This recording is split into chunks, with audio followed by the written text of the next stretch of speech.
Everyone has a story to tell. They're just looking for someone who wants to hear it. We assume no one wants to listen, and because we already know our own story so well, it gets a little boring to our own ears. We start to believe that our life experiences are pretty much the same as everyone else's, that our stories aren't worth sharing, that they're not interesting. But they are, and it's my goal to prove it to you. My name is Chris Beaty, and these are interesting people.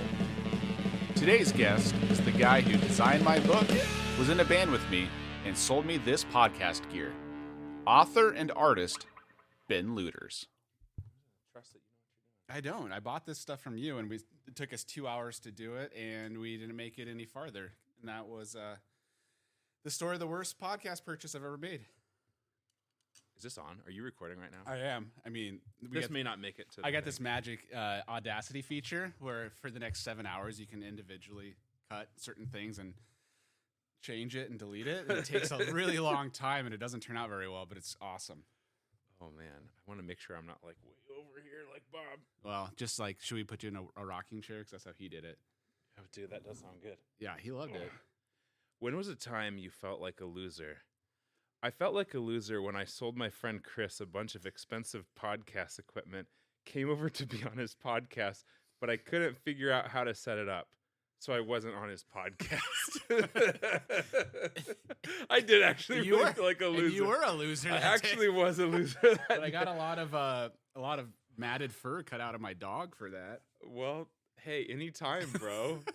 Is that what it takes? That's the kind of show this is. Just so you know, this is also the show that I'm getting really hot in this sweatshirt, so I'm going to take it off. Oh man, I feel like this is why it needs to be a video podcast. It is. Yeah. Every 5 minutes, Chris takes off another piece of clothing. I reveal another tattoo.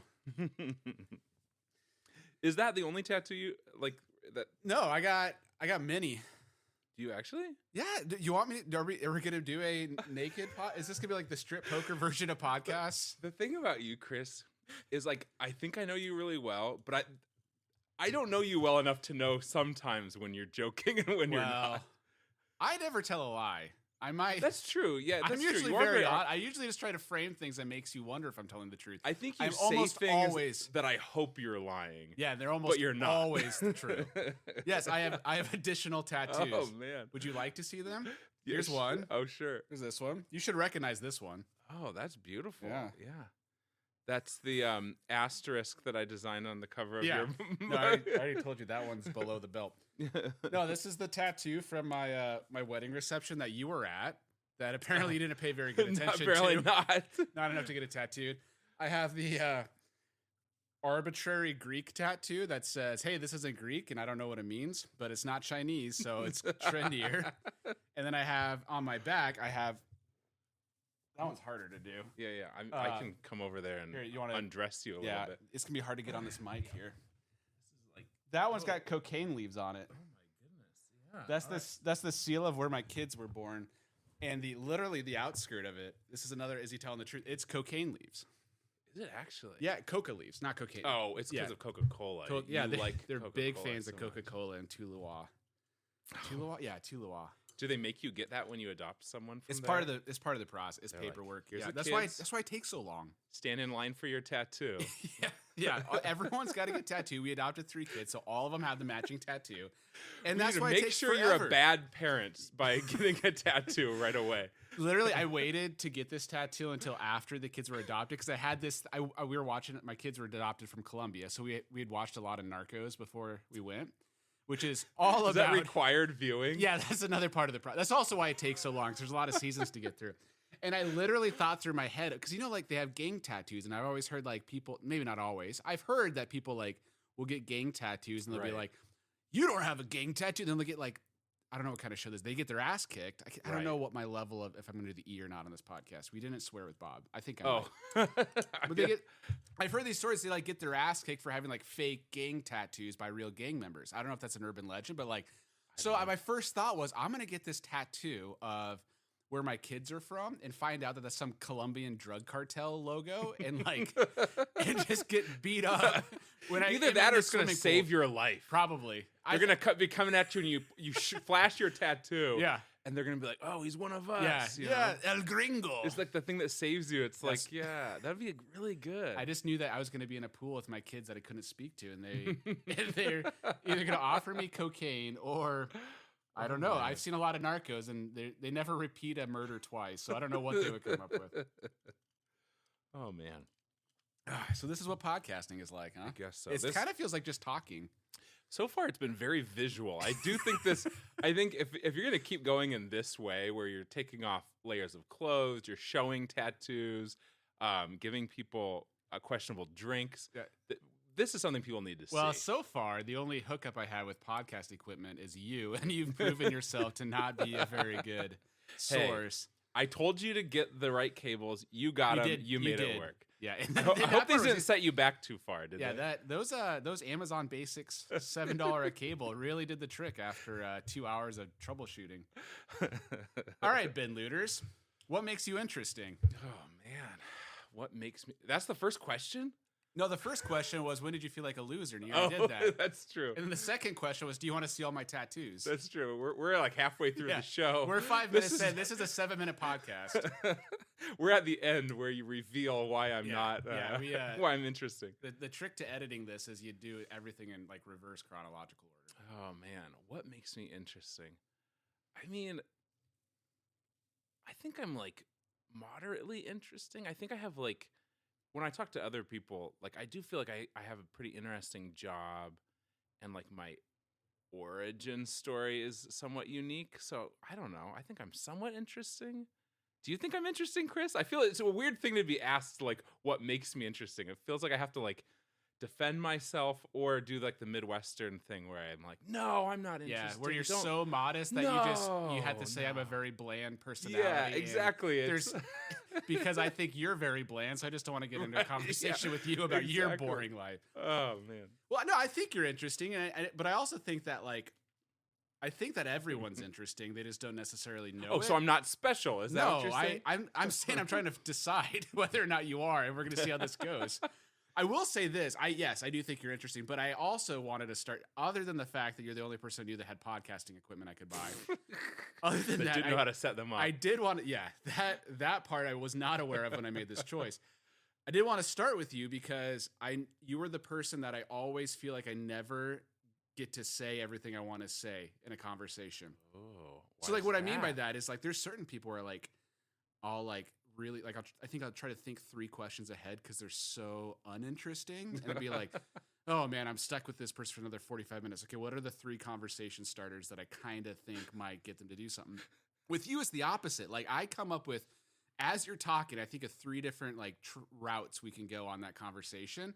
And I have to pick one, or I don't even get the chance to pick one because you go into something else and makes me think of something else. And then sometimes I circle back and go back. Oh, by the way, no. So going back to the time we talked about your back hair. So that reminds me. Want to see my tattoo? Yeah. It's really just Chris looking for an opportunity to show me his tattoo. That's what this whole podcast is about. So I knew we could at least fill up 45 minutes, but I definitely I have gone into lunch appointments before with you. Appointments. It makes Appointments. Yeah, because Yes. I am your client. So they're appointments now. It used to be we would get lunch as friends. Yeah, but it used to be friends. but Now then I it's started all paying you for works. transactional. Yep. And, business expense. So now when I do my business meetings with you, I like any good business partner, I write down the topics I want to talk to you about sometimes, and we never get to them all. Sometimes Do you actually write stuff down? I mean, I have, yeah. Oh, man. I mean, like it's like stuff that I think most of it's stuff that I think would be fun to talk about. Like, Right. you know, how's you getting an 8 book agent going? How's this? How's that? And no, we're not getting that. Oh, okay, that's not a unless real you want to get in there. question. No. Okay. All right, so here's my list though. All right, so this is what I know about you based off of what I wrote down on my typewriter. You were born in Japan. That's right. Wow. You grew up in Hawaii. That's right. Your dad was a chaplain for some military something or other. Okay, not a chaplain. Okay. Okay, here's where you might. So my dad's actually a Vietnamese linguist. And he had a mustache. He did have a mustache. Okay, I remember that part. Vietnamese linguist in the military, in With the a Air mustache. Force, and his job was searching for remains in the Vietnam War. That's way Yeah, I better know. than a It's way more chaplain. interesting. I just thought he was some like guy that did a bunch of boring church services. No. Where you might be confused. He's an elder now in a church. Okay. He Retired from the Air got Force. boring. Yeah. But he was cool. My dad was like literal Indiana Jones. Like he went to the jungles of Vietnam and Thailand. He had like a machete. And when you're doing this job, he's a military guy, but he's not allowed to wear like military uniform. So he's wearing like a boonie hat and like, a button up, like unbuttoned, and like it's kind of cool. Wait, button up, unbutton? It's just Describe hot that. out. It's like Indiana Jones. Okay. It's like it's hot outside, Okay. and he's like has to unbutton a couple. I and see. He was like a really, really cool dad, and I have all these I don't know, just like imaginative visions of what he was like when I was a kid. Well, I remember you doing an illustration once. Yeah. Of like your dad with a mustache holding Yep. a machete. Machete, yeah, Yeah. wow. That's why I was that. Yeah. Good memory, But I thought dude. that was him going to church to do a chaplain. That's all right. It was a visual. It was we a VBS. did go to a church where we had to bring a machete, all and right. that's why you in the jungle. Yeah, so vacation that's, Bible schools in Hawaii that's were a lot right. different. That's right. We just did really, really racist things in Grand Island that we didn't know were racist The yet. emphasis on the vacation in the Bible Yeah. school. Okay, well, so all right, so that brings us to point number 3 on my list. You grew up in Hawaii. Your dad Yep. was not a chaplain. He had something way more interesting that I already forgot. Yep. You lived in Maryland. You lived in Maryland for a while. I did. Yep. Okay. Yep. 2 tours in Maryland. Okay, Yep. 2 tours. Yeah. I mean, it's like you get stationed. So, Yeah, but they and can't- my dad. Okay, you should really interview my dad. He's more interesting. So Okay, when well, we'll we do that next. When we lived in Hawaii, that's when my dad would go and do the Vietnamese linguist thing over in Vietnam. He'd take these trips. In Maryland, he worked for the National Security Agency. So he was the guy that was stealing everyone's phone conversation post 9/11. Yeah, basically. No, I honestly didn't know that was a thing before that broke with the Edward Snowden and yeah. everything. So the NSA has been like stealing our information for longer than I thought. Oh yeah. Well, so here's the crazy thing. When I was a kid, and when we were living in Maryland, it was in the 90s, both times, like early 90s and then late 90s. And he used to always say, "Hey, if I told you, what I did for a living, I'd have to kill you."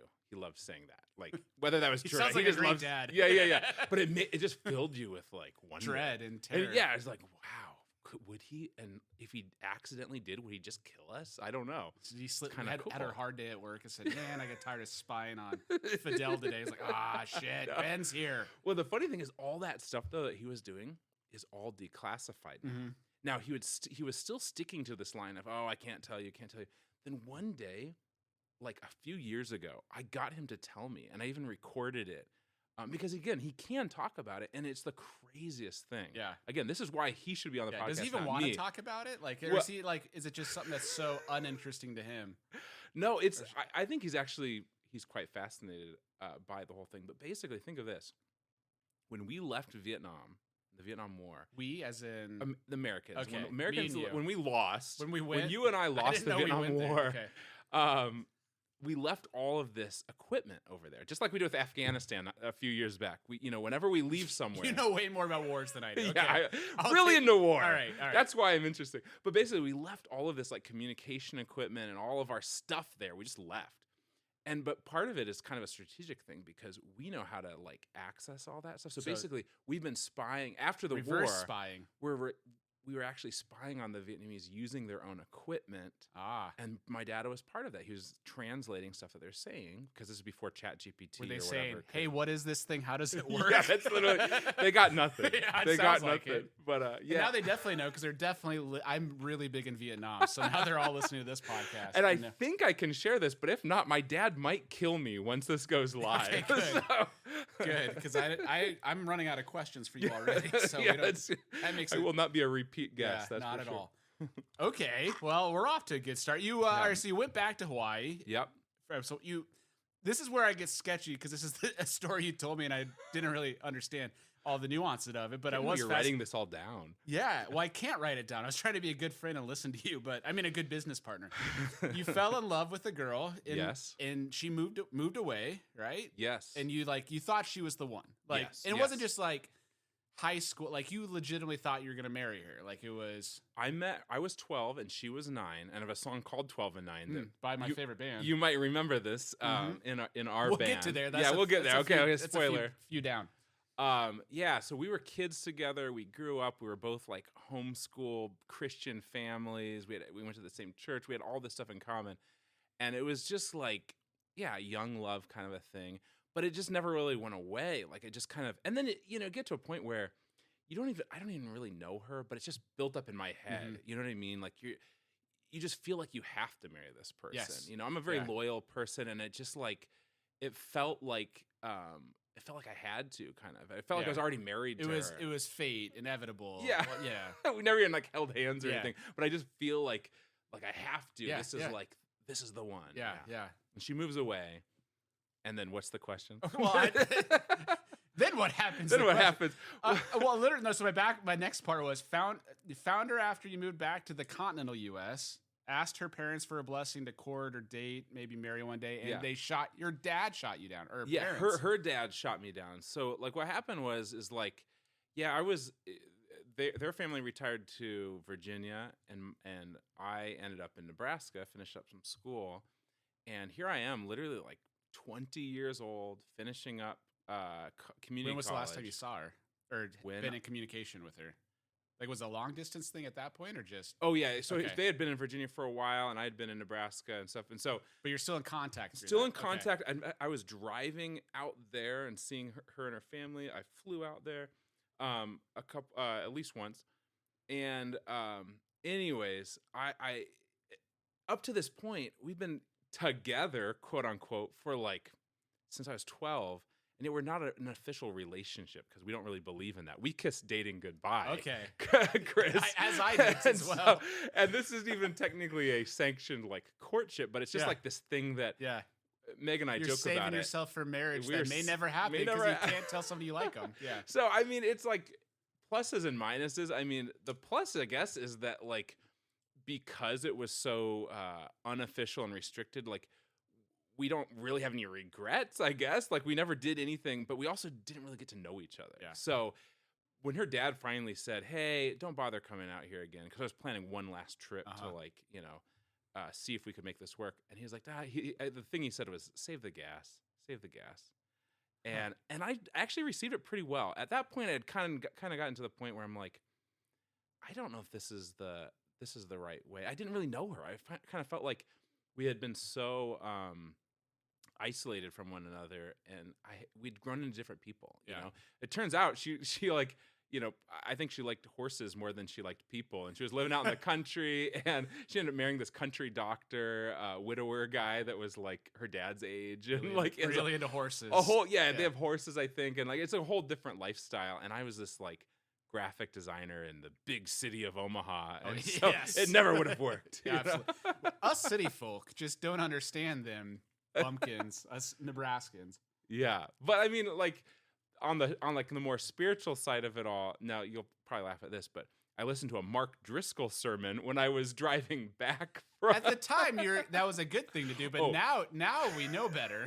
Well, it's funny because I wasn't going to like a Acts 29 church or anything. I was going to a really conservative like Presbyterian church, and so listening to Mark Driscoll was edgy. You didn't get yelled at a lot. Yeah, you didn't get yelled at a lot. I needed to. So like I actually really, it was like a guilty pleasure listening to Mark Driscoll. Sure. But he basically that's was what saying, he was going for, I think. Oh yeah, for sure. A lot of. I mean, that Song of Solomon sermon series was.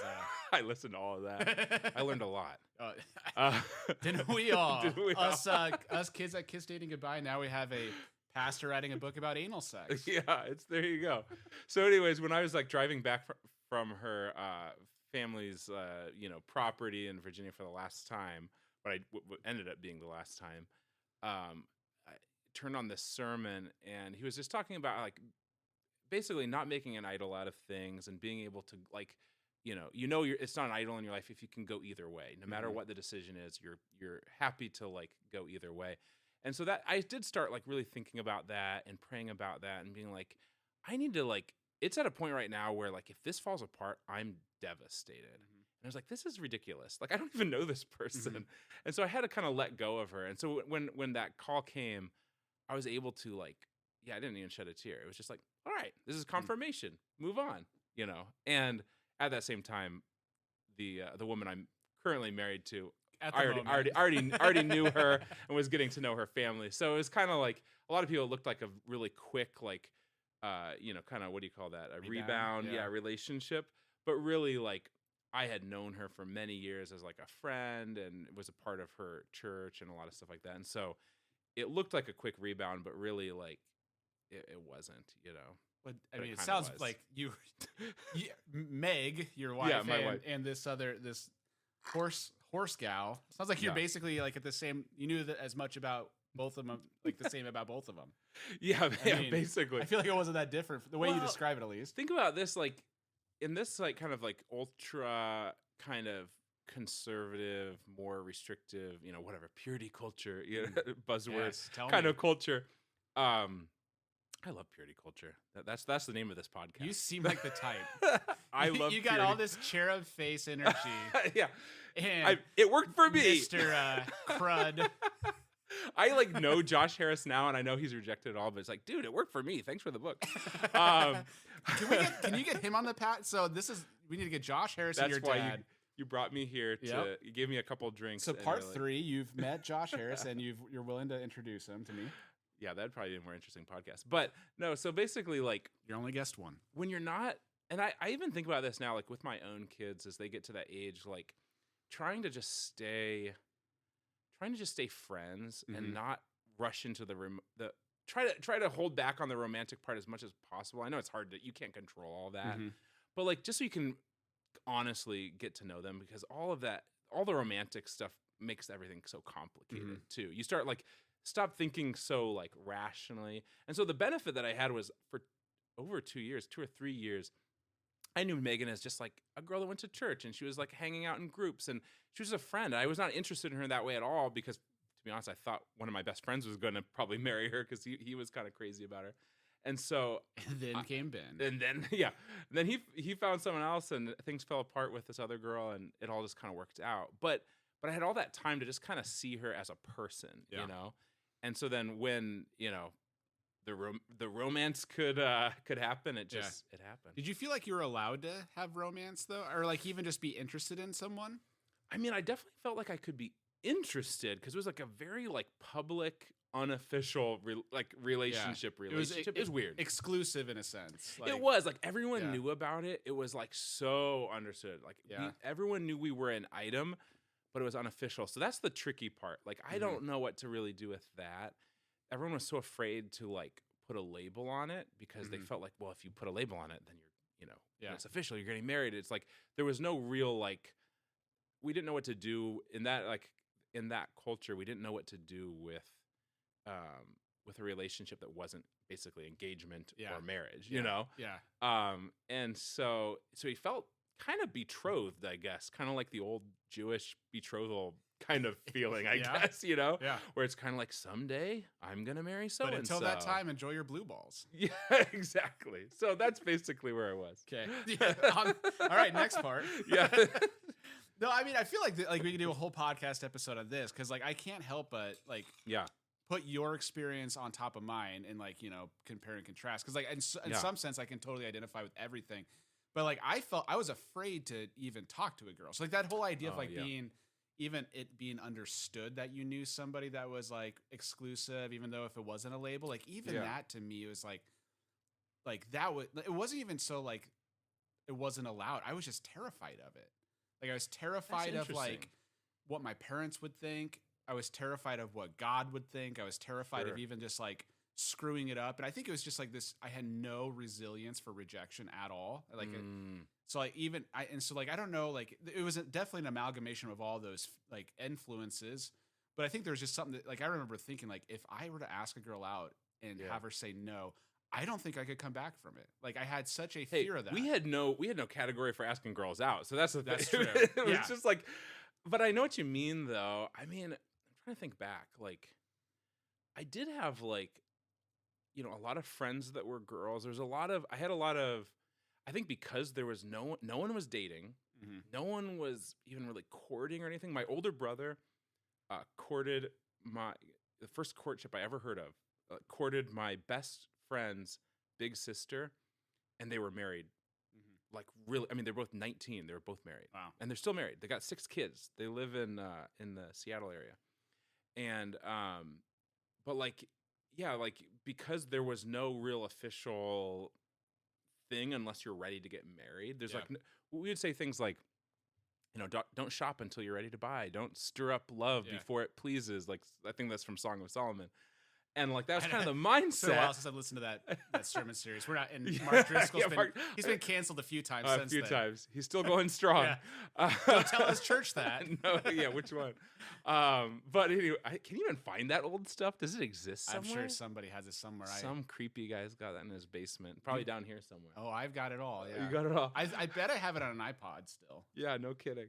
But yeah, basically, like, I don't know, because there wasn't really any real relationship status you could kind of hope for. It was all very like, I don't know, we could just kind of be friends too, and it was kind of cool.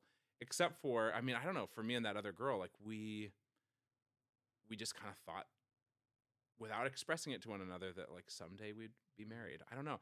But the culture or the community kind of reinforces some of those things too. Oh, for sure. Yeah. You know what I mean? Absolutely. It's like, I look back on it and it's like, why did I fall so head over heels for her? And part of it was because I overheard other people talking about us, and it made me feel good. It'd be like, oh man, you see those two? What a cute couple. And someday, and you know, we were both into music, and that can also help.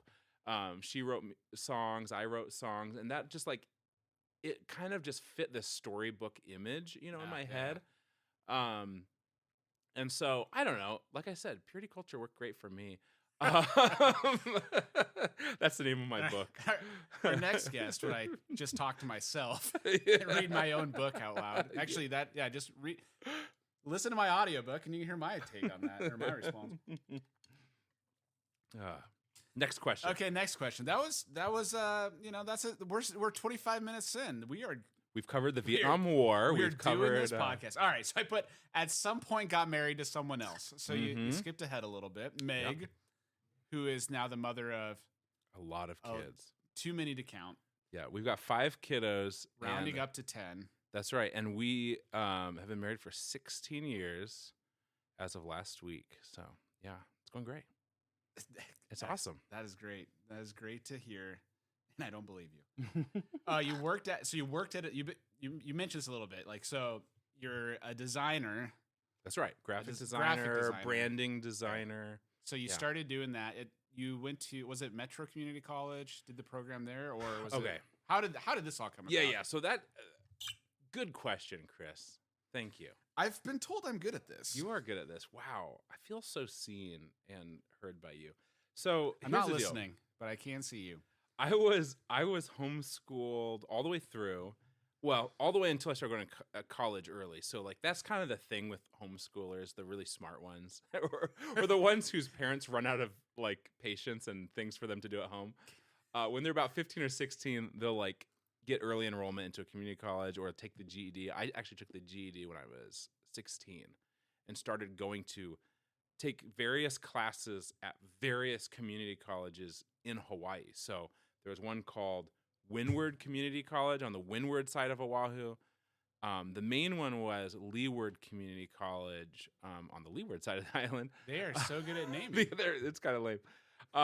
But it's funny. I was training to be a classical pianist.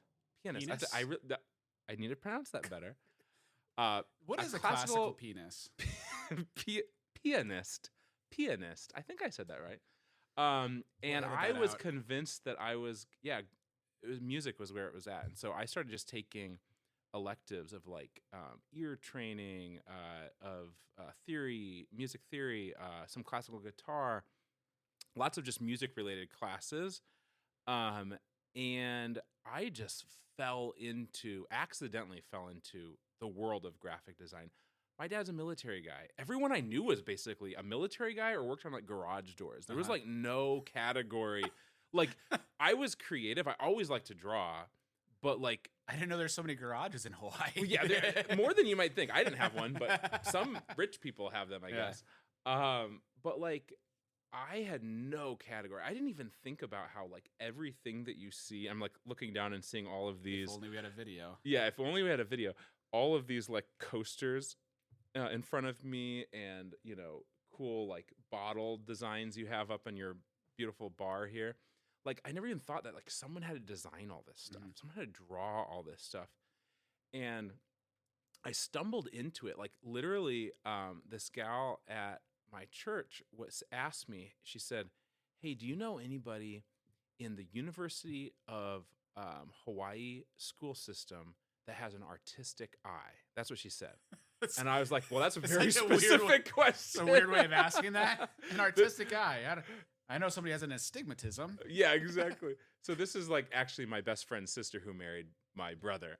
So she's my sister-in-law now. But at the time, She's the one that asked you if you knew anybody that has artistic eye. yeah, she's turns out she was working for this research division of the University of Hawaii called the Hawaii Coral Reef Initiative.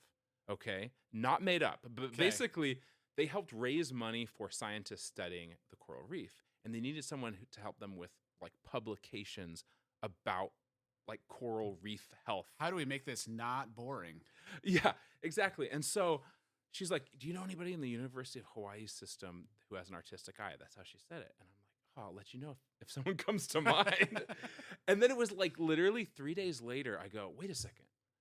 I go to Leeward Community College, which is technically a part of the University of Hawaii system. It's not the University of Hawaii main campus, but it's all part of the same system. And I have an artistic eye. Now, if she had said who is a graphic designer or knows how to use Photoshop or something like that, I would have no clue because I was not aware of that profession. I'd never used an Adobe, product like Photoshop or Illustrator, anything like that. But she said artistic eye, and I loved, at that time, I was doing a lot of drawing caricatures of my friends. So I just drew a lot for fun in between music classes and stuff and piano lessons and things that I thought were like what I was going to do. And so a few days later, I like reached out and I'm like, I think that's me. And so I go down to like my first and like one of my only job interviews ever, which wasn't really a job interview. They just gave me the job because it was a student help job, like So you basically an didn't get internship. paid. Barely. It was like a very small amount of pay, very few hours a week. And they paid for me to learn all of the programs. Like I took a non-credit Photoshop class, a non-credit Illustrator class, a non-credit, it was before InDesign, it was called PageMaker, Adobe PageMaker. And I got introduced to this crazy world that like everything we see is like designed and made and people will pay for you to do this stuff and logos. And it was like overwhelming because like I did have this artistic eye. And so immediately I just started shifting all of my my studies towards the visual arts. And I also happened to run into this like retired Disney animator who is living in Hawaii and teaching. He's the guy, his name is Dan Bulos. If you're listening, Dan. Dan Bulos. Dan Bulos, look him up. I need another podcast guest, Dan Bulos. Yeah, seriously, I should reach out to him. He's still around. I think he still lives in Hawaii. But if you look him up, he is the one that animated the wolves in Beauty and the Beast. I think he animated Mrs. Potts and Chip, because like everyone animates a different thing, you know. Okay. He animated Because at that time, the animation, like you actually had to draw it and like how cell animation by hand. Yeah. And he also animated like I think Flounder from Little Mermaid. Then he also did some stuff with like Quest for Camelot, not Disney. So he was this old school animator, but he was teaching some of the graphic design and animation classes in Hawaii at the community college. And it just opened me up to this whole world. So at first I thought I'd be a storyboard artist for like Pixar or something. But then I kind of went all in on this Hawaii Coral Reef Initiative. And I ended up working there 7 years. Even after I graduated, I kept the job. Even when I moved to Omaha and I married Meg, I kept that job. That's what I bought my first house on. Was this job? No coral reefs in Omaha, by the way. Yeah, no coral reefs here.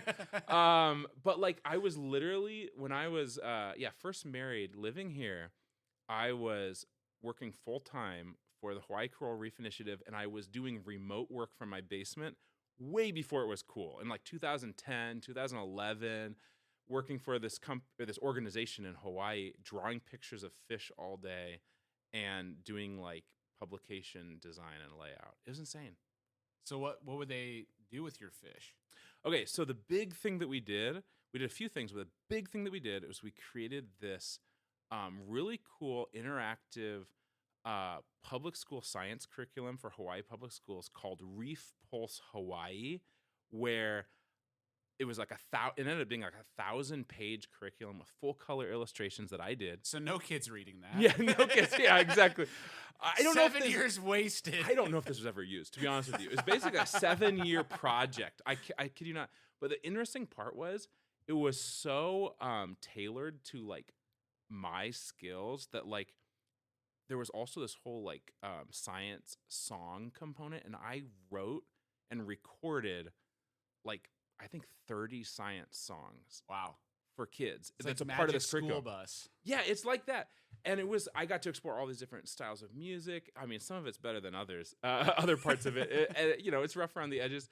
But it's just funny because I had this like little mini career where I had to learn publication design. I had to learn illustration. I had to learn music recording. You'd think I'd be better at recording podcasts and stuff like that. You never learned that part. This probably sounds like crap. But yeah, it was like so weird. Like I got to do all this stuff. And the other crazy part about it too is my younger brother, Abe, he worked for them as well, doing web design and video stuff and animation. And so him and I were like, before I married Meg, we were living together and going to school here in Omaha and both working for the Hawaii Coral Reef Initiative and doing all this crazy stuff together, making like Flash websites and even storyboards for like animated science videos and stuff. It was wild at like 17, 18, 19 years old. Wow. It was wild. So that was your full-time job. It turned into a full-time, started part-time, turned into a full-time job with benefits for a little while until I realized I was alone and in my basement and an extrovert. I feel like that happens to every artist. Now I'm back there. Yeah. Now I do this again. Way to bury the lead. That was my funny part at the end. I said, and now I'm going to read the last bullet here. Oh, no. And now you're living in your parents' basement oh my gosh, and talking to me as the very first guest on a podcast that didn't exist until this very interview. That was the return home part of the hero's journey, but we skipped all the good parts. All the good parts. Yeah, well, it is funny because, like, I literally, as Chris just gave away. I go by C.S. Beaty. As C.S. Beaty just gave away. B.A. Lueders over here.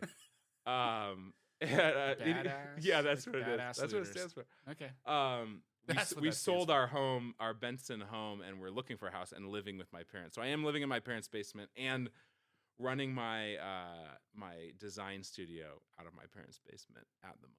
Hopefully not forever. I wish I was in your basement. Yeah, look how my cool basement this is. Way better than your parents' I basement. should move in. This is no, like, you should. No, you should. Yeah, I totally. If you take one of my 3 kids, you can have the basement. I promise. I will won't. take that trade, but you can't bring any of your kids are probably better than mine. I could probably. I'd probably bring one of them. I've got a lot of kids. I don't know. I wouldn't even notice. You probably wouldn't even notice. So all right, so let's fill in these gaps here. Mm-hmm. So how did you end up in Omaha? Yeah. Okay, so this is actually somewhat easy. So I again was going to community college in Hawaii, switching from music to design related stuff. I have this part-time job, but I'm still living at home. I'm living with my parents. I'm 18 and I turned 19. I'm like, this is getting crazy. I need to move out. But Hawaii is like the most expensive place to move out. And so I'm like looking at places that I could move in with like maybe, I don't know, 6 of my friends, like it's like, okay, we're gonna have to split this a lot of different ways. But a lot of them were going off to college in the mainland, as we call it. And like, I was just like realizing, oh man, this is gonna be super expensive. And that's when my younger brother, Abe, who was really young, but because he's homeschooled, was like going to community college since he was like 14. He was like, Ben, we get in-state tuition. Apparently, this is true. You get in-state tuition when you're military dependent, and we were military dependents, where your parent in the military is stationed, and I guess where they're from, like where their home base is. I don't understand, which is technically Omaha. So I would get in-state tuition in Hawaii, where my dad was stationed, or I would get in-state tuition in Omaha, where my dad is from. Okay. I guess. And it was like, well, you look at like out-of-state tuition, that was really expensive anywhere. But I was like, wow, I could move out in Omaha. We started looking at prices of like apartments in Elkhorn, Nebraska and stuff like that. I'm like, you can buy 3 of these. Dang, yeah, like wow, I could do this. I could pay half of this apartment, right? So it just like, I was just like, wow, I'll just go there, finish up some school, and then I'm sure I'll move on to, the East Coast, the West Coast, somewhere cool, whatever. I'll be rich and famous. I'll figure it out. never thought I would stay here for very long. It was like, this is where my grandparents were because my parents were from here. But I was like, there's no way I'm going to stay here very long. I'm going to finish up some school because it's cheaper, and that's it. That's not what happened. But yeah, that's what I thought. No, we already covered that part. Right. No, we didn't. I don't know where we're at in this interview at this point. Well, basically, like, I'm in Omaha, and at the same time, this girl that I thought I was going to marry, her family relocates to Virginia, and that's where, like, I keep on driving from Omaha, Virginia, you know, trying to, like, make this thing work. It falls apart, and at the same time, Megan is, like, and her family is a part of my life here in Omaha, and it moved pretty fast. Once everything fell apart with the other girl, it was, like, became really clear, like, oh, dang, why am I trying to marry this girl when I could marry this girl, you know? And so we were married pretty quickly after that. So you met Meg through church or friend? Okay. She went to my church. We were going to this small conservative Presbyterian church called Dominion Covenant Church that still exists. And my best friend was the pastor's oldest son. And he really liked Megan. So I didn't actually know her that well, but he talked about her all the time. But he ended up moving away. I could do a way better job with her. He moved away, fell in love with someone else, and I was like in his wedding and realizing like, oh, no one's marrying Megan. What's like, she's available. Yeah. So I ended up marrying her. Yeah. No, but she was super cool. It was like, it is funny. I think you probably have this where like you have your heart so set on something, and then something else comes along and you're like, oh, that's why this, you know what I mean? Like you see what you should be actually attracted to or interested in, or what's actually compatible. And like Meg and I are really well matched. Like we're totally opposites, totally opposites. I'm an extrovert. She's an introvert. You know, she is like, you know, fiercely loyal. Like, I don't know if you believe in the Enneagram, but I'm like That's some big number 8 feelings about the Enneagram. Yeah, there you go. I'm like a big like 7, like adventurer, and she's like a 1, like perfectionist kind of person, if you believe in that sort of thing. But anyways, I hear some people do. Yeah, some people do. It's fine. I have, you know, conflicted feelings. But anyways, we're like really different than one another, but like it just kind of works. So does the Enneagram think that you're supposed to work? That's a good question. I think it does. I think opposites are supposed to When I think of the attract. Enneagram, I think of those placemats at Chinese restaurants that tell you the Chinese zodiac, and it's like, if you're a horse, never marry a rat. That was born in 1987. I don't think she's Which a the real rat. reason is because there's like an 18-year age gap, and that's probably not going to work out, but maybe they're onto something. We do have a large age gap, I will say that. Well, that's true. Yeah, it's worked for you. I'm I'm very immature for my age, and she's very mature for age. So we we meet in the middle. This is all true. So, which leads me to the next part. You started an app to sell flowers. My gosh, Chris, you've done your research. Well, I also was friends with you when you did that. That's true. That's true. That's true. I forgot about that. Wow. So did everyone else. Man, I feel like I'm on hot ones right now. Yeah, without the great just with hot, chai tea. I need some more of this. This is really good. Out. No, it's fine. We're just drinking like sailors over here. Yeah, those of you on the video broadcast. So that's right. While I answer this question, Chris is like heading over to the bar.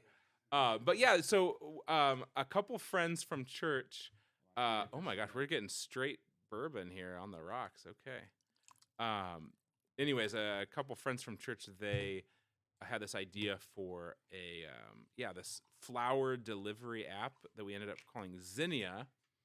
And basically, I was just starting my design company, Fruitful, at the time. And so they're like, hey, maybe if we give Ben like part ownership in this thing, he'll do a bunch of design work for us on the cheap. So I did get to like really do a lot of like UI UX design for apps and homepage.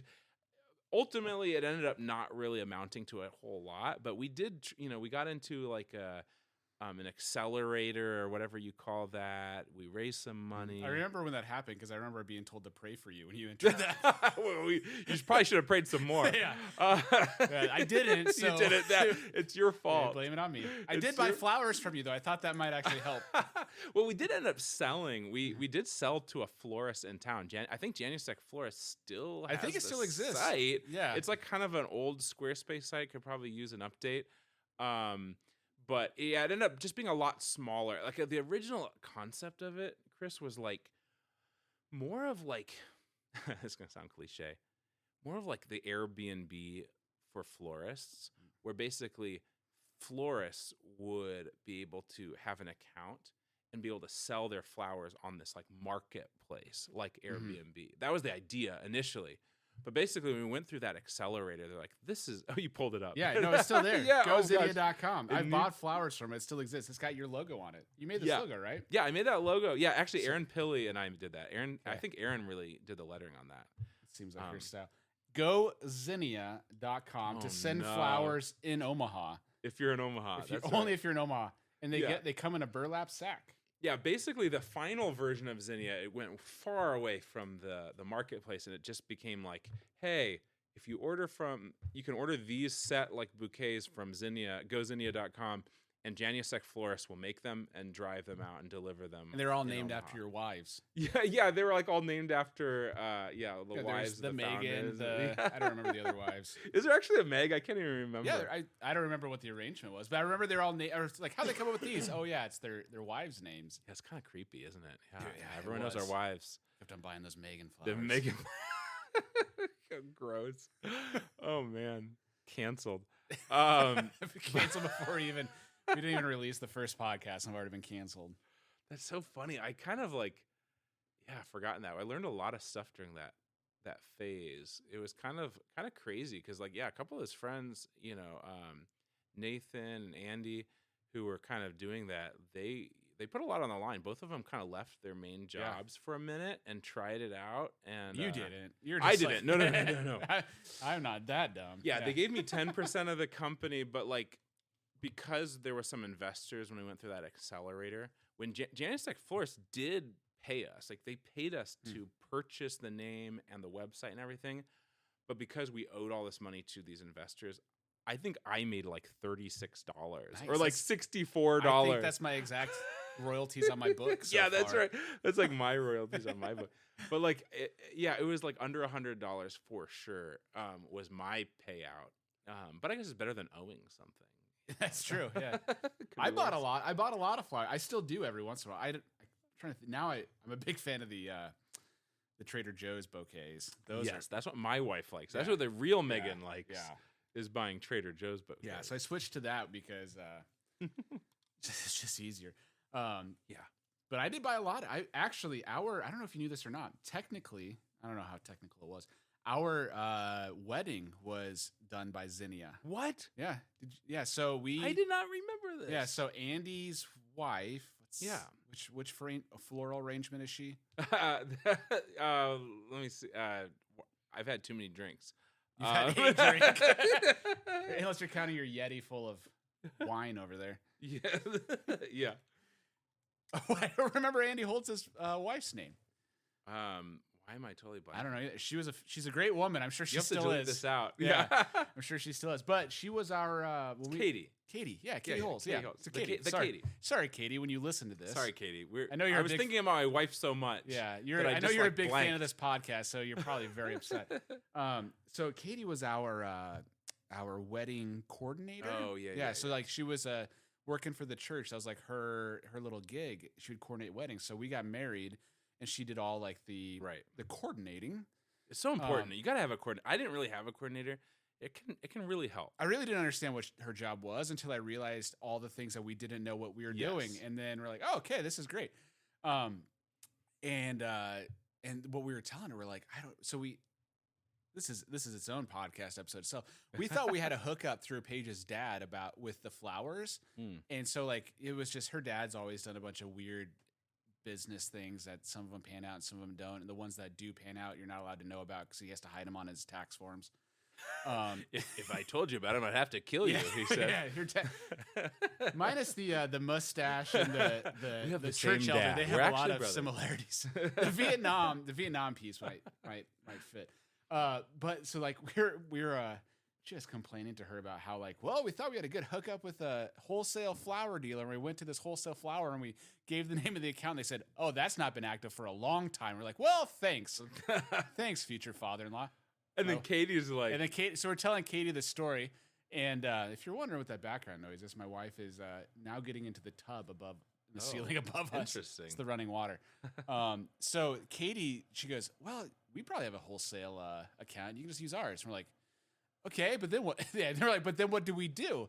And so Katie figured out like one of the is it Epperson, Emily Epperson?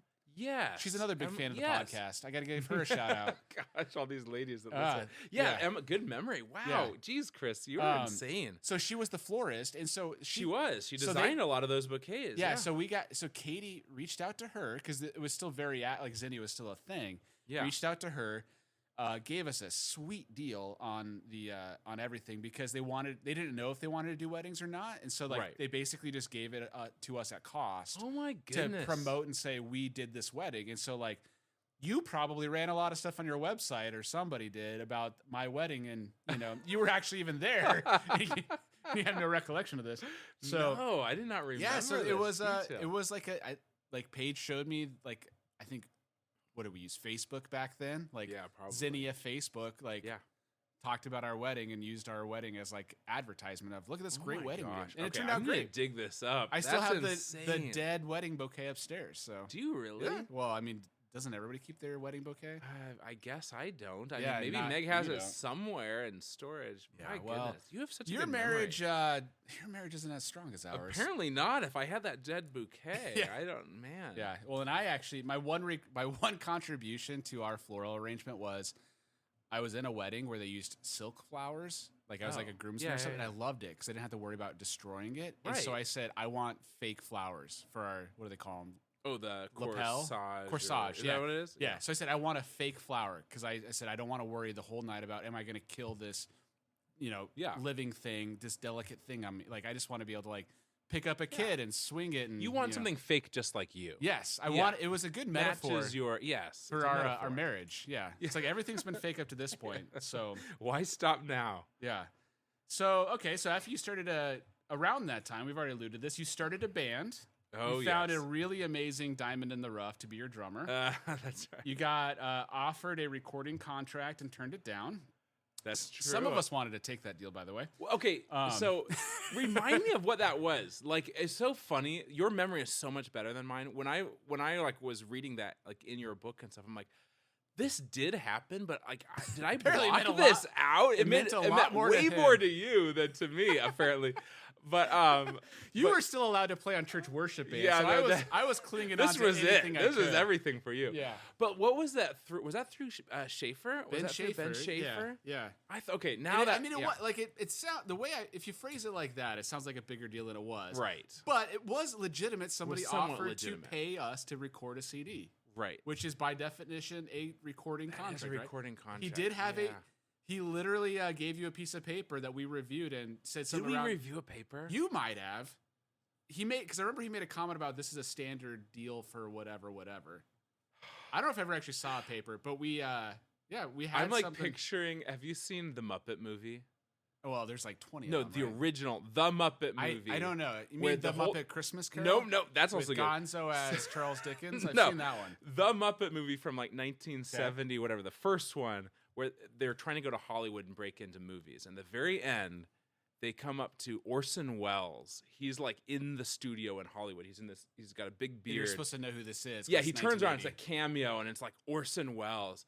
And they say like, hey, we're here to like, become rich and famous or whatever. And he just stares at them like he's going to like fire them. And then he just pushes down like the intercom button for like the receptionist and is like, prepare the standard rich and famous contract for Kermit the Frog and Company. That's what Ben Schaefer That's what it was. To us. He was the Orson Welles in that situation. Yeah, and you turned it on down. And you, like the Muppet that you are, didn't understand what was going on. I was basically gonzo. Yeah. Yeah, well, it's so funny. So, yeah, like I said before, I was super into music when I was living in Hawaii, and I started writing songs when I was like 14. Most of them were love songs about that girl that I wanted to marry. Yeah. But like, I kind of, went from just classical music to like, writing a lot of my own songs, started teaching myself guitar, stuff like that. And I always like wanted to be in a band, but like, I always also, felt like my stuff wasn't good enough, or like I was afraid of what people would think, or I just felt self-conscious that people would, I don't know, because I wrote all the songs that they would think I'm controlling. I don't know. I was afraid of. Are you playing our music right now? Can they hear this? I don't know. I don't know how these podcasts work. For those of you that aren't on the video pod, we're now playing track number 10, Jingle Jangle America by Ben Lueders from This Battle album from Piano Frog Records. There you go. Totally made up record label, by the way. Well, just like my made up book. That's right. Fake, just like your corsage. Yep. I haven't listened to this in a long time. I've actually never listened. So I remember being. This is actually a good one to start with. Yeah, I don't know how to use my CD player ever, so we started on track 10. I remember being at I don't even know. We were talking about the why you started a band, but I remember we should probably say I was the drummer at this band. I don't know if that was actually stated. And I was at a rehearsal digging through we were at the Fruitful Design office. Yep. And I was very bored, like I usually am in rehearsals, because nobody wants to know what the drummer thinks.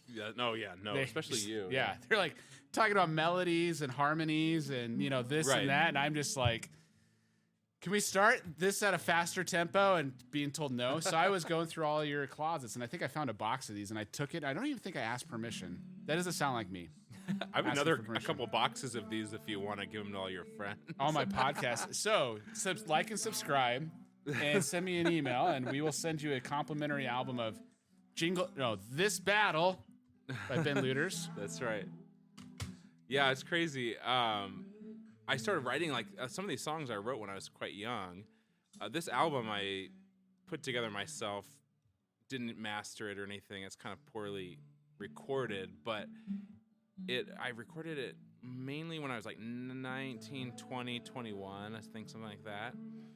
And it's so hard for me to talk with this playing in the background. I don't even know if it's picking up on the mics. I don't think it'll pick it up. But anyways, yeah, I always wanted to be in a band or start a band, but lacked the self-confidence, I guess. And so after I got married and I had a few kids, and I just felt like, gosh, I need to do this or I'm going to regret it, kind of a thing. Now I wish I had done it when I was younger, probably. But then I guess I probably wouldn't have started one with you. No, we were not friends when you had way better friends back then. You got real desperate later in life. Yeah, that's true. Well, it's funny because what I ended up doing is I sent out, it was the most insecure way to start a band. So the funny, I don't think you were in the original message. No, I wasn't. I remember how I got asked. Yeah, I blasted out. Yeah, it's in your book. Yeah. I blasted out a message to a handful of music friends. So basically, the other thing that happened was, in Hawaii, I didn't have that many really good music friends. I was like the big fish in a small pond where I grew up, a small ocean in Hawaii, or a lagoon. Ocean. There is not a lot going on. I was leading worship in our small church at a very young age. They gave me so much responsibility so fast because there wasn't a whole lot of talent there. And so when I came here, I was just surrounded by a lot more talented musicians. I just knew so many more. So I messaged a few of them, including Aaron Pilley and Whitney Swift, and I guess Dan Green probably was on there too. Lucy probably was on there as well. Yeah. Lucy would have been on. I literally think it was everyone but me. It was everyone but you. Yeah, you didn't cross my mind when I thought of all the talented musicians I knew. No. But so luckily they all turned you down. You were a later addition because there was this. I blasted this thing out to everyone that I knew, and it's hey, anyone want to start a band with me playing my songs, basically? And it was Lucy, Whitney, and Aaron. He's and did Dan right away? I feel like Dan was a later addition. I think so. Him and I were at the same first rehearsal. Yeah, that's right. So it's just these three girls came forward, and it was a little bit weird. I'd actually been teaching Lucy, not piano, but teaching her songwriting at the 402. I was a piano teacher, but she was good at piano, but wanted some help with songwriting. So I actually knew some of the songs we ended up doing. I knew because I helped her in songwriting teaching. I'd never done that before. Composing, and she was really good. So that's why I included her in it. But it was a kind of an interesting thing where basically these three single girls said they were available. And we were not. Yeah. You were it's 6 years married. We talked. Yeah, it's been about 3 or 4 or 5. Yeah, and had a few kids. Yeah. You had two because I remember Two Gus kids. was born during the band. That's right. Yeah. And that was like kind of like the end of the Yeah, band was yeah. like once I had my third kid. But yeah, basically like Erin was like Megan's best friend. Erin Pilley was in our wedding. She had also just started, she was my first employee at my design firm. So she was also a designer. She did the Zinnia logo with me, like I mentioned. And so she was like this known entity. Whitney was her roommate. And again, Lucy was someone that I had been teaching and I had known for years as well. And so we did, I think, only one show where Yep. it was just me and these three girls. Yep, I was there Yeah, and well, so you were there. Had I already asked you to be in the band to come and listen? to come and listen. Yeah. That's right. Yeah. So Chris played drums off and on at my church, I was very off and on, and it mostly was off. one Sunday. Mostly, the one that I was on. Yeah, he had played this Sunday, and I was like, oh man. He sounds just desperate enough that he might say yes. Clearly, I can't get clearly any he of these doesn't have good a lot drummers. Because that's the thing. You actually asked, I think, every one of the other drummers that Probably. was I don't playing know. at our church, and then it was literally the one time I had played. Like, this and, guy, and I was he's going nowhere. Yeah, no, I don't know if we really talked about like where my headspace was at. Like I remember walking out of there feeling like garbage, Oh, okay. absolute garbage. Because it was just like it was a real bad experience, and it's That's something another that- podcast. It's another podcast. It's something that I still like have a lot of resentment towards the people that like were involved in some of those things. Yeah. But it was somewhere like I had always played the drums and been very. I thought I was good, at least good enough to play in the venues that I did. We were both living on islands. We were both living on and islands. both big fish in small ponds. So, yeah, and then I go and I played this one time on a trial basis, and it was very much it was very clearly communicated to me, you do not have the gig. Like it was. Wow. It was very clearly, you were only filling in. We do not want you doing this full time. And I didn't think it went particularly well. I also thought it went well enough for me to not be treated that way. And so I was just in this weird headspace. I got no positive feedback from anyone. It was awful. And I walk out and I didn't know you at the time. I knew who you were. Yeah, we barely I knew each knew of you, right? Like, cause you're kind of you're in the band, the band that I wanted to be in, playing the piano and stuff. And so, but I remember walking out and you saying, you were talking to like your little group of friends, probably Jacob, the videographer. Yeah, guy, probably Jacob, yeah. Willis. And then you just literally went, hey, you ever thought about being in a band? And I was like, Zacchaeus, you come down because I'm coming to your house today, is what I said. I think. You very much over spiritualized the whole thing. Yeah, it was weird. But it was such a weird, like for me, it was such, like, I don't know if I've ever told you how meaningful it was to me because I was just in a bad spot.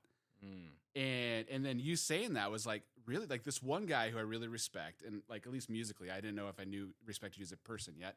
No, I hadn't disappointed you not yet. yet. You're very much on the fence, but the jury was very much out. And then you just asked like not even like kind of sight unseen like this small little 5-song worship set where I got zero positive feedback from anyone, including the people that were kind of obligated by God to encourage me. And then I was like, this dude wanted me to be in a band after this one thing. And then I went and I remember you invited me, said, hey, you don't got to commit to anything, but come, we're doing this show. And you called yourself Ben and Friends because that's what we have a name. You made it up. I think I think you literally made it up in your on-stage banter. Yeah, probably. Yeah. Gosh. And it was like a real contender to be the name of the band for a while. We're like, let's just go with that. I forgot we didn't have that. We'd spent a long time. And you actually did not. I remember the conversations like you did not want it to be your name and something else. Like that was the whole thing. I've always wanted that. Yeah. Which I think the name of our band was so cool. It was cool. So you invited me. I remember listening to the music, being like, "This is awesome!" Like I legitimately I want to be a part of this because I didn't know anybody but you, but like just the total quality was definitely there. I could tell you guys like had something. And then I go to the very first rehearsal, and that's when Dan comes. And I knew Dan from some engineering classes. You already knew him? I knew of him. We had taken some classes. Like, he was a familiar face. Jeez, I forgot about And we did that thing where we both looked at each other and went like, hey, right, Chris? Dan? Yeah. And teacher's pet. Yeah. You're the guy in the engineering classes with long hair. Yeah, you're the guy that talks too much. And then it felt like any musician that could probably relate to that feeling of just like it felt like that lightning in a bottle kind of thing, like that moment where it just. Do you remember what Dan was playing though? He wasn't playing bass. But it was discussed. It was like you said, well, Dan or you or him or whatever. It's like Dan's a really good guitar player, but we actually need a bass. And Dan said, I kind of want to learn how to play the bass.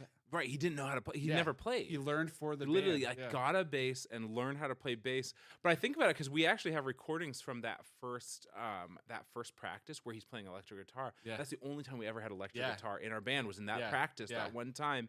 And it was kind of cool. He did some different stuff. It would have completely changed the sound, but we did need a bass. Yeah, and the he ended vibe up was- really bringing the bass. The vibe would have been so much different. Because, like, if you listen to any of his, fans of the pod know Speak Loud Advocate, because I have all the Speak Loud all the Advocate music. recordings that I drop into, Right. without any plan whatsoever, drop them into random podcasts. That stuff is so much different than the Cavalier. Like, that's it's true. not melodic, and his stuff is like He's so out there. it's like weird and experimental. And I Right. think he would describe it that way too. Versus like the Cavaliers are like melodic and building and like Right. dramatic and Dramatic, Yeah. yeah. It was kind of a cool band. I'm not gonna lie. Like I had a lot of fun doing it.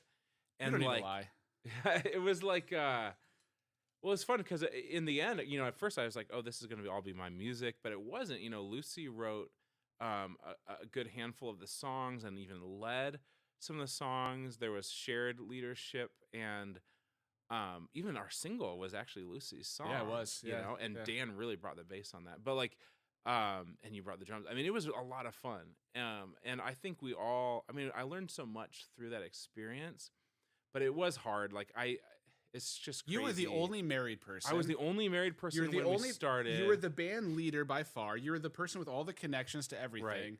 And I'm starting a business at the same Yeah. time, and I'm having my third kid. I was just in the wrong time of life to be trying to do this thing, and it was hard. I'm glad I did it, but it was also like I just learned a lot about my own limitations during that time. Yeah. But like, man, I'm really proud of the music. Like I think about it all the time. I listen to what the few recordings I have all the time. I think they still sound so good. That single sounds so good. Yeah. Hide and Seek. Yeah. And it's like, man.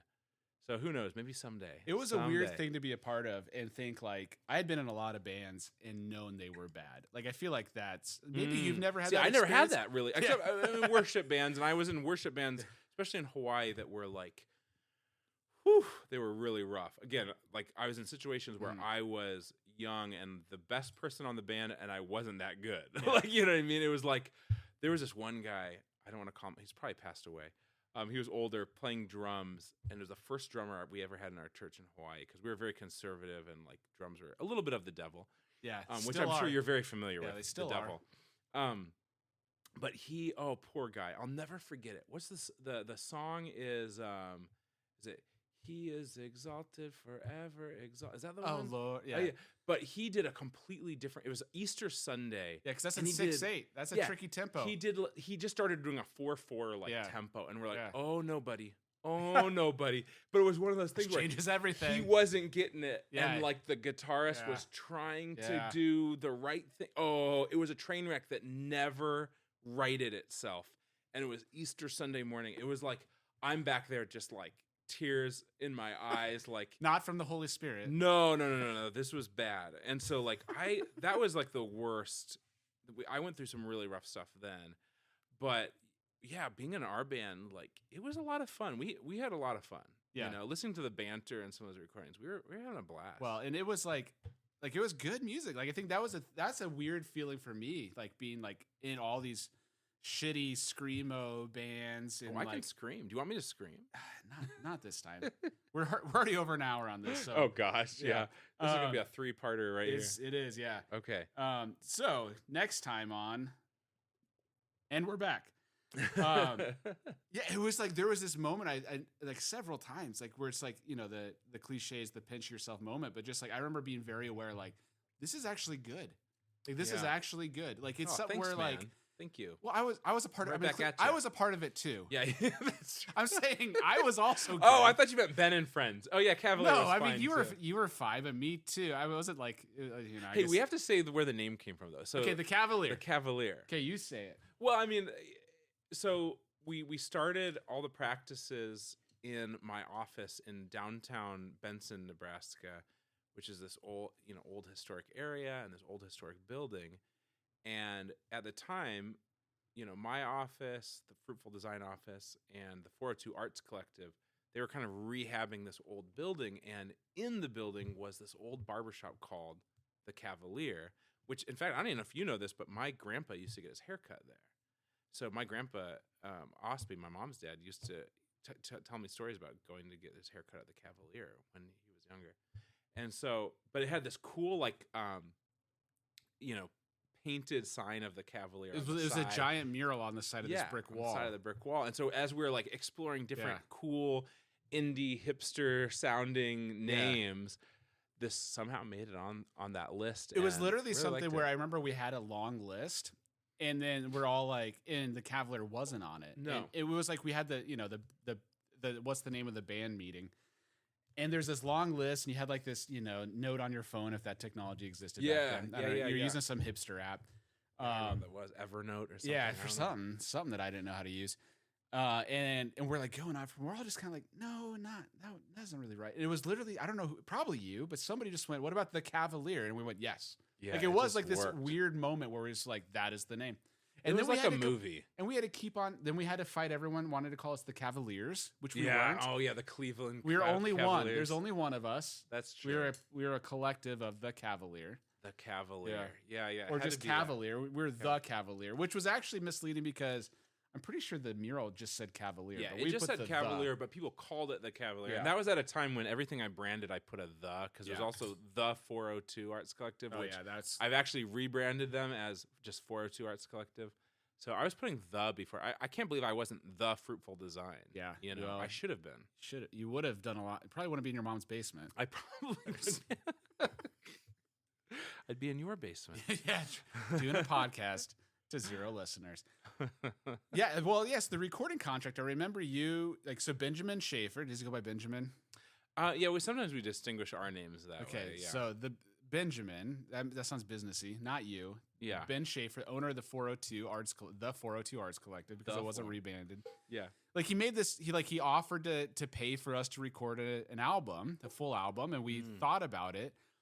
But at that time, like the momentum was kind of dying, and we had actually tried to record on our own. Yes. And it was literally just Dan, our bass player, and me doing the drum tracks.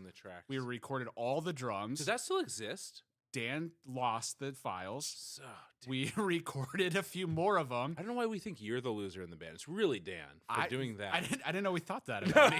I'm sorry. Inside words. Okay. Inside words. I've known it was Dan.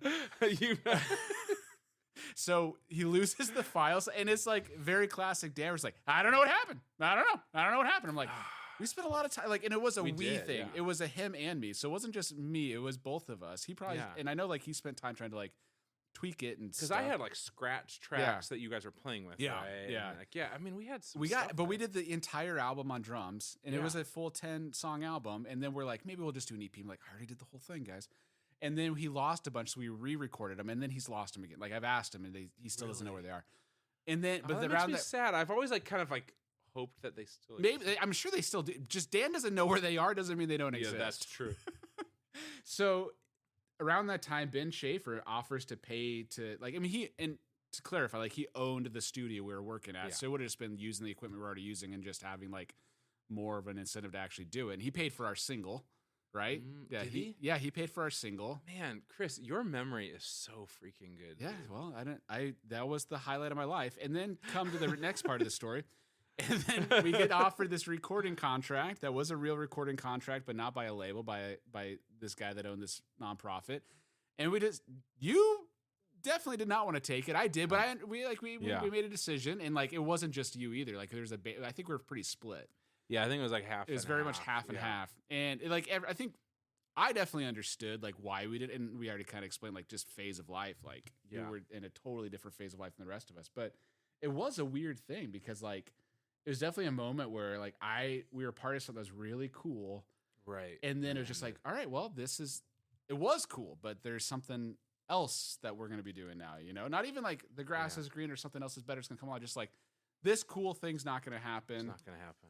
And that doesn't mean it wasn't cool, but it's not going to happen. And so I guess we'll move on, Yeah. No, it kind of sucked. It does kind of suck, doesn't it? So to put you on the spot, so we're going to start a new band. Well, didn't you guys like some of you continued to do a band for it a was not very second. good. Like, what was it called? It had a funny name. Polar Bear Opposites. Okay, I was like, it had a bear in it. It wasn't that it Polar was Bear bad. It was a bunch of us goofing around, you know. Okay. So the theme song to this podcast is actually one of the Polar Bear Opposite recordings. Is it really? Yeah, if you listen to any As Told by C.S. Beaty, Empire. That's the Oh yeah. I'll play it right now in the edit. See, now it's going in the edit. It's gonna be going this song. And that's Polar Bear Opposite. That was one of the Polar Bear Opposite recordings. And we had this. That was the intro. Like we had this really long. I guess it would be a bridge, but it was like that was back when breakdowns were really cool, which was like a hardcore bridge as a breakdown. But it wasn't a breakdown. But it was just like let's have this long. We had a cool bridge. breakdown in hide and seek. We did. Yeah, that was when the drums kicked in. Yeah, Yep. That was so cool, dude. Yep. So, anyways, yeah. So we did that for a little bit, and then we just kind of all did. Like then I was the guy that went. I'm actually going to start an MBA program, so I don't think I have time for this. And then we're like, oh. And then I was the Ben Lueders of the Polar Bear Opposites. But that was very different. But the last time I saw, and it's funny, like I still run into people from our band every once in a while. But the last time I saw Lucy, it was on her plane ride to move to San Diego, which was this craziest thing. What? She was You moving. have not told me that. She was moving to California. And you saw her on the plane? On the plane while she was moving, which is wild. Wow. Yeah, and it was this That is craziest thing. wild. Like, and it was like we did this. I think it might have even been during COVID. I think we might have had masks on. So do you know it was her? Yeah, we pieced it together. We did like the triple take, right? Because it was just the eyebrow or just the bridge of the nose. Yeah, up, would you I know? recognize you if I just saw your creepy probably, eyes? Because you look at pictures of me a lot. That's true, I do. The very I hate to recognizable admit forehead. Yeah. So you made a lot of money off of that. That's true. Exactly. More money than I've made off of selling my book. I'll say that. Oh man. So, but yeah, I saw her, and then it was we had an awesome it was a Southwest flight. So it was back when Southwest still made you like it was the open seating. Oh yeah, the which free just recently for all. changed. Yeah. So like she sat by in between my wife and I, and like we caught up, and I don't even remember where Paige and I were going. But yeah, she was on her way, like moving to California. It's the craziest thing. Yeah, and 'cause I it was think so she's out there fun. Like now. just see, yeah, I think she still is. But yeah, it was so fun seeing her for the first time in years, and just like this is a person that was like one of my closest friends for that phase of life. And now she's living in a different country. It might as well be. Yeah, California. We Yeah. don't claim California. Not you know, like- yeah, we're not at Omaha. conservatives here. Yeah. Well, it's funny because like I also have, like you and I have been hanging out more and been working together more, so that's been fun for me. But then also like I just randomly ran into Whitney over like the weekend, a Mother's Day weekend, and she's a mom now. She has like Yes. several kids, and she had Yeah. one of her kids. It was so funny that like me and my family like ran into her, and then And then she said what- that she just saw me the day before. yeah, and she had just seen you. And it was the ran first into time you I at had seen her in weeks. Junkstock. Yeah, the first time I had think seen you her. were like homeless, like asking for like handouts. it was or so. something. It was really just, it was embarrassing. a very low point in my life. Yeah, Just yeah, so, yeah. Just Which- desperately asking anyone to buy my book, and no one did. So I gave Whitney a free You copy. were on the side of the road asking if anyone could figure out how to Please. use this podcast equipment. You're just holding these cables. It says USB-C is compatible. It says it. There's all these YouTubers that say it's so simple. Oh, and you don't even know this, Chris, but Monday night, I don't think you know this. Monday night, I show up to Metro Community College to review graphic design portfolios, not even thinking about who else might be there. But Erin Pilley was one of the designers, and I actually hadn't seen. So Erin worked for me for years, but she left and she worked at a bunch of other places, and now she's freelancing. I haven't seen Erin in years, and it was so cool. We talked, and we're going to be getting lunch this next week. But like, it's just kind of fun. Like just thinking about all you guys and like running into people and seeing where people are at now. Yeah. It's like get the band back together. Yeah. So, all right. So I don't even know how long my podcast is going to be yet, but we're at Uncle Bob's episode is not this long. All right. So to wrap things up, a few important questions. Yes. Who's your favorite Power Ranger? Oh my goodness. I was so sheltered, dude. I wasn't allowed to be into Power Rangers. All Okay. friends were into it, and I thought they were like forest rangers. Okay.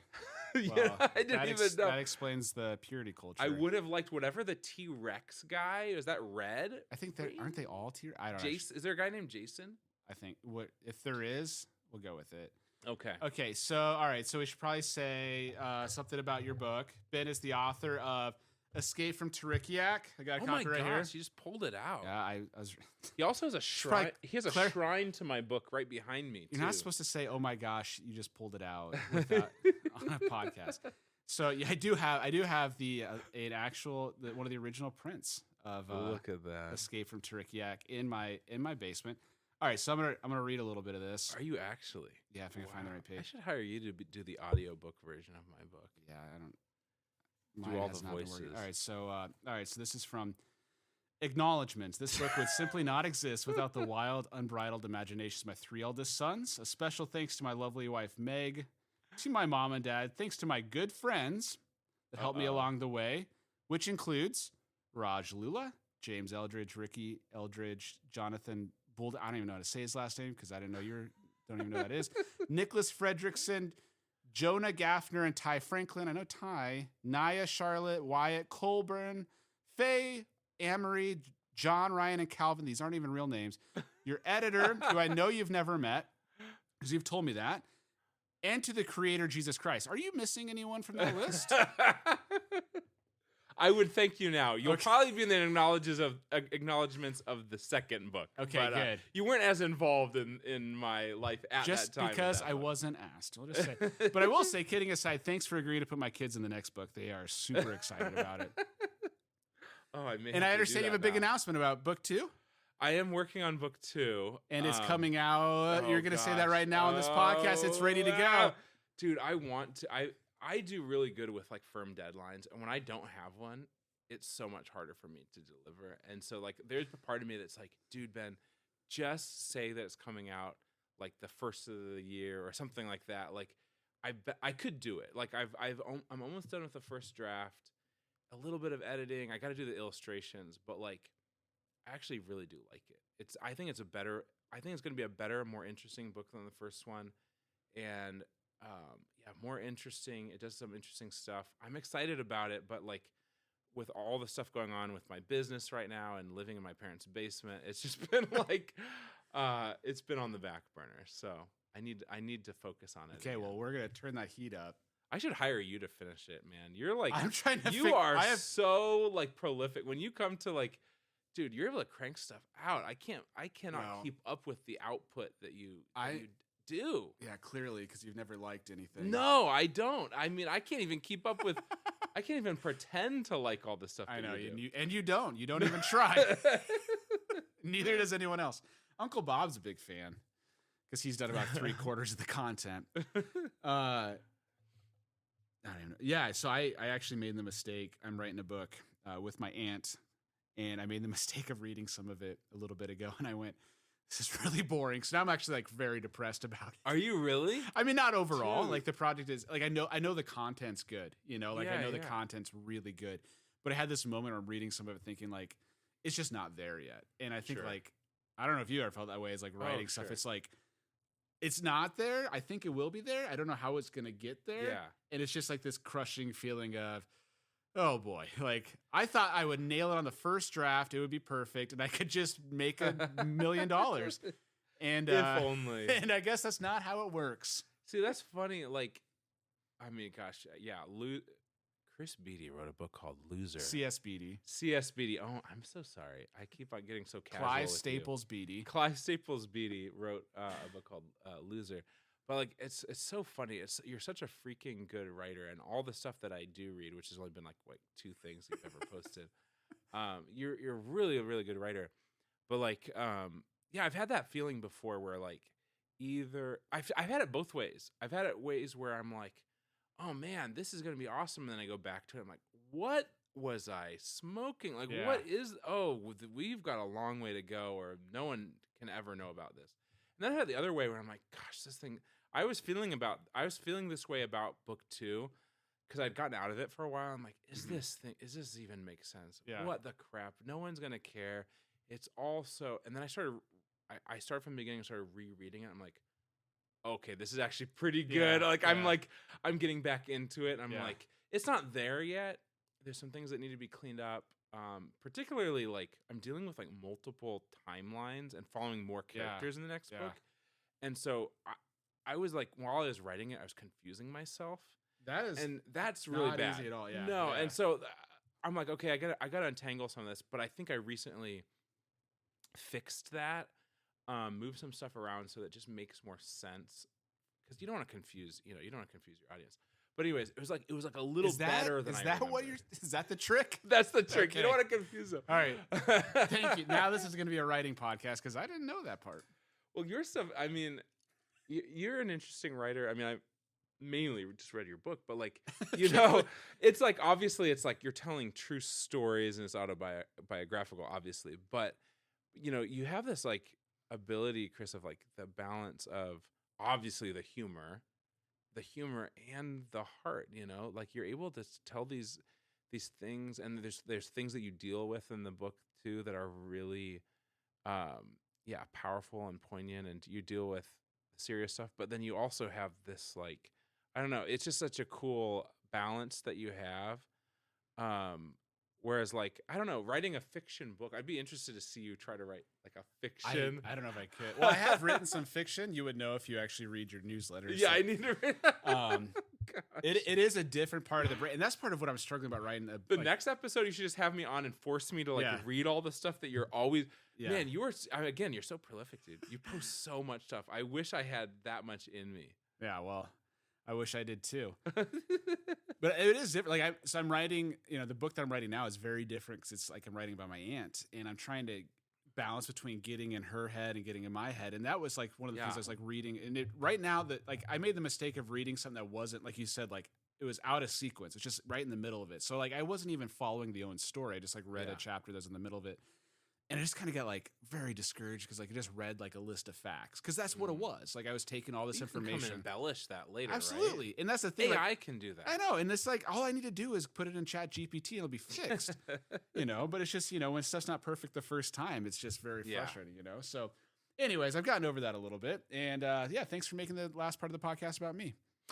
That's the goal, man. That's the goal. All right, Ben. Any other parting thoughts before I do have a gift for you? Oh no! So as the honorary podcast guest, you have your pick. So you can either take the collector's series DVD of Jumanji or the regular DVD of Jumanji, because I accidentally bought two, not knowing that we already had one. So you can pick one. This is the Robin Williams version of Jumanji, which is the only one worth I've having. not seen the new Jumanji. Were you allowed to watch this as a kid? So that's the funny thing. I did not watch this as a kid, and I didn't know why. I was like, it's just about animals, whatever. Then I watched it. I've only watched this one time, and I think it was as an adult, and been like, "Oh, I couldn't have handled this." Oh yeah, it's very intense. Freaking scary. Because I tried showing it to Jonah, my oldest son, a few years ago. Well, it was more than a few. He was probably like 7 or 8. We started it, and like, does someone start getting sucked into the game? The right very in the first beginning? thing is Robin Williams' character gets sucked into a jungle, and he's lost forever. Yeah. It's like his entire family thinks he's dead. I was like, oh, I can't even handle this. No, it is a messed up movie. But ever since then, I really want to rewatch it. So I'm actually pretty excited about this, and I'm kind of old school with the DVDs. So what are the differences between these? I have no idea. I bought one after I didn't realize I had the other. Which one has the least amount of scratches on the actual DVD? Well, you can see I left the $1 tag. Shout out to the Omaha Public Library Friends of the Library sale where I get all my DVDs. This one's in good shape. In good shape there. Which one's worth more on eBay? Well, that one is literally $1 according to the Omaha Library. Let me see. This is Collector's Series. I'm going with the Collector's because that sounds really fancy. And you know me, I'm a little on the fancier side. I'm excited to watch this, dude. Okay, well, next time when we have you for the next guest, you can tell me if it held up. About Jumanji. If you're allowed to watch it as a kid.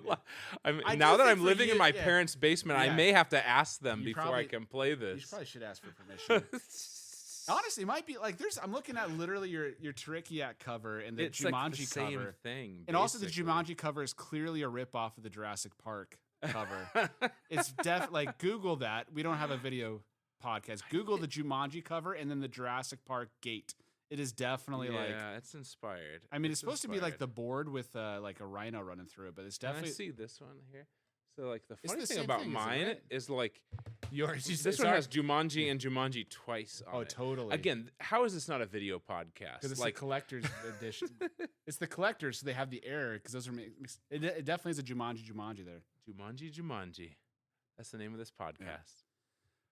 Well, all right. And on this note, I'm reading your inscription to Oh no. What did I Paige. say? Thanks so much for your encouragement. He made this out to my wife. So also, if you're curious, this is my daughter has her bookmark in your book, and she stopped reading in chapter Oh man, right before it got 5, good. The waves. 7, I think, is where I tell Yeah, people it gets good. that's You gotta the, get through the doldrums. Yeah, you gotta establish. When's the yeah? I'm talking about. I'm The picturing the inciting hero's journey. like event. Inciting, or whatever. inciting event. The good news about the second book. This is not going to be a writing podcast. We can't even describe our own books. No, yeah, we don't need the terminology. I will say in the second book, one of the good things is it just, there's no build. It just starts in action. In fact, Yeah. it starts like In media res. the moment told this that was a book thing. ends. It just starts immediately there from a different vantage point, and so it's kind of fun. Like in that way, there's not like the buildup of like, you don't have to introduce the characters in the same way, but you have to have a little bit of a recap. For sure, yeah. To remind myself who the characters are. Yeah. But like, it's interesting writing. I've never really written a book until now, but like writing a series of books is interesting because so much of the first book. We should probably wrap this up because apparently it's raining pretty hard and your trunk is open. My trunk is open? Yeah, according to my wife. Seriously? I don't know. That's what she said. Why would it be open? I Was don't someone know. breaking into it? I guess so. What is this neighborhood? Yeah, well, it's just apparently you got a lot of wet podcast equipment in the back. Okay. Anyways, finish your book and then we'll call it good and you can close your trunk. Yeah, what the heck? I mean, she can close the trunk. Yeah, Why? she I didn't want swear to. I didn't open it. I was just gonna say, like, the fun part about writing a sequel to a book is that, so much of the first book was just trying to figure out who are these characters, what is this place, the Well, world world building, building is yeah. like. There's so much time in that, and then the second book is like, oh, we're already set up. It's just like trying to. There's further world building, but like, it's like a very different process. Yeah. So Yeah. I recommend write a sequel to Loser. You won't Well, regret my it. world building was easy. It was imagine your high school is the same as every other high school.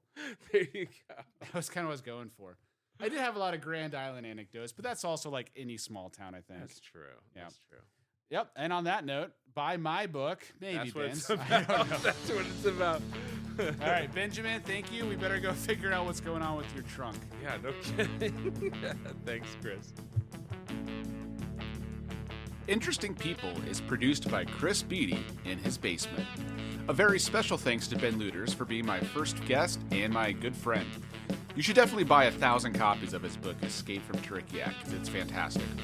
And hey, this is a brand new thing, but I have a ton of fun people who have agreed to talk to me about their interesting lives. Please subscribe and such and do all that thing, and seriously, I'm really excited about what's to come. It's going to be a lot of fun. Signing off from the greatest city on earth, Omaha, Nebraska.